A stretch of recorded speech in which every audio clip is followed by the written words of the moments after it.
And when we finally reach the heart of this truth, when we strip away every illusion, every excuse, every attempt to romanticize, what remains is this undeniable fact: a battle is a confrontation of force. But a war is a confrontation with the very essence of humanity. Because wars do not just measure the strength of armies. They measure the resilience of cultures, the patience of societies, the capacity of human beings to endure suffering beyond imagination. And this is why battles, though devastating, can sometimes be framed as noble, courageous, or even glorious. But wars resist such framing, because wars stretch too long. They reveal too much. They expose the futility behind the bloodshed. Because when the first battle begins, men may speak of honor, but by the 10th year of war, men speak only of survival. And that shift is what makes war so different, because war strips away the illusions that battles can still hide behind.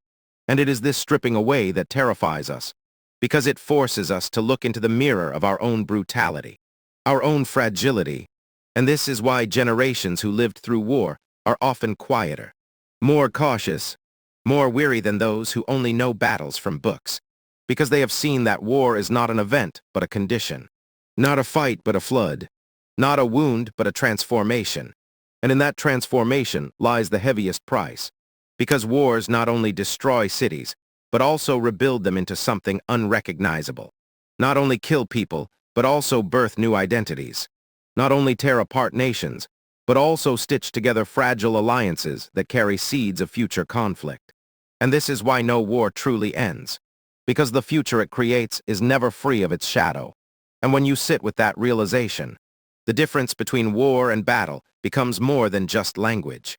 It becomes an ethical boundary, because to call something a battle is to acknowledge a fight, but to call something a war is to acknowledge a collapse of normalcy, a surrender of peace, a descent into chaos that lasts far longer than any bullet can fly. And this is why we must never confuse the two, because confusion leads to minimization, and minimization leads to repetition, and humanity cannot afford to keep repeating its worst lessons. And yet we do, over and over, because the allure of battle blinds us to the horror of war. The quick rush of victory blinds us to the long shadow of despair. And that is why history is filled with men who glorified battles, but later wept at wars, because they realized too late that the two are not the same. And perhaps this is the deepest tragedy, that even with all the knowledge we have, we continue to blur the line. We continue to talk about war as if it were a series of clashes, rather than an all-encompassing collapse. And in doing so, we prepare ourselves for more collapse, more devastation, more transformation born of suffering. And if there is any hope, it is in remembering, in holding onto this distinction, in teaching ourselves and our children that battles may be unavoidable at times. But wars must be resisted with every ounce of strength, because wars are not simply larger battles. They are different in kind, different in nature, different in consequence. And once they begin, they are nearly impossible to contain. And that truth should echo in our minds whenever leaders speak carelessly about war, whenever we ourselves feel tempted to speak of it as if it were strategy or spectacle. Because war is not spectacle. It is survival. It is despair. It is transformation by destruction. And nothing about it is clean. Nothing about it is controlled. Nothing about it is glorious. And that is the truth that those who lived through it carry silently. Because sometimes words are too small to contain it. Sometimes the difference is so vast that it can only be felt, not spoken. And yet we must speak it. We must keep speaking it. Because forgetting is too dangerous. Forgetting makes repetition easy. Forgetting makes the horrors invisible. And invisibility is how horrors return. And so this difference, this gulf between war and battle, must be kept alive in our memory, not as an academic exercise, but as a warning, a scar, a vow.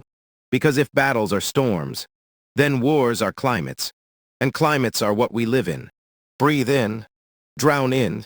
And once a war has altered the climate of humanity, nothing feels the same again. And perhaps the most haunting truth is this: battles can be lost and recovered. But wars once lost cannot be undone. Because wars do not simply leave behind defeat. They leave behind new realities. And no treaty, no negotiation, no reconstruction can erase the fact that a people, a nation, a generation has been through war. And once through war, you are never the same. You are marked, reshaped, remade by fire. And that is why this message must ring with urgency, must burn with clarity, because too often we speak casually of war. Too often we forget that what we are talking about is not just fighting but transformation. Not just death but destiny. And the difference between war and battle is the difference between an event and an era, between a scar and a rebirth, between pain and metamorphosis. And though the metamorphosis is born in violence, it outlives the violence. And that is why war is heavier, darker, more terrifying than any battle could ever be. And to know this is to carry a burden. Yes, but it is also to carry a responsibility. Because if we know it, we must resist it. We must challenge it. We must remember that every call to war is not just a call to battle, but a call to transform the world in fire. And the world we inherit afterward will never be the same. And if we remember that, if we let that sink in, perhaps we will learn, perhaps we will hesitate, perhaps we will choose differently, because the difference between war and battle is not just about the past. It is about the future. It is about the kind of humanity we will become. And if we cannot see that, if we cannot feel that, then we are doomed to repeat the same cycle of battles that feed wars and wars that consume generations. But if we can see it, if we can feel it, then perhaps there is hope. Perhaps there is a chance to break the cycle, to protect peace, to honor the truth carried by those who survived wars and spoke their silence into our ears.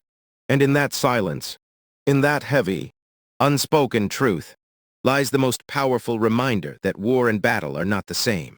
They never were. They never will be. And to confuse them is to invite suffering, while to remember their difference is to honor those who endured. And perhaps, just perhaps, to prevent others from enduring the same. If you liked our video, make sure to hit the like button and subscribe to our channel for more exciting content. Stay connected with us and never miss an update.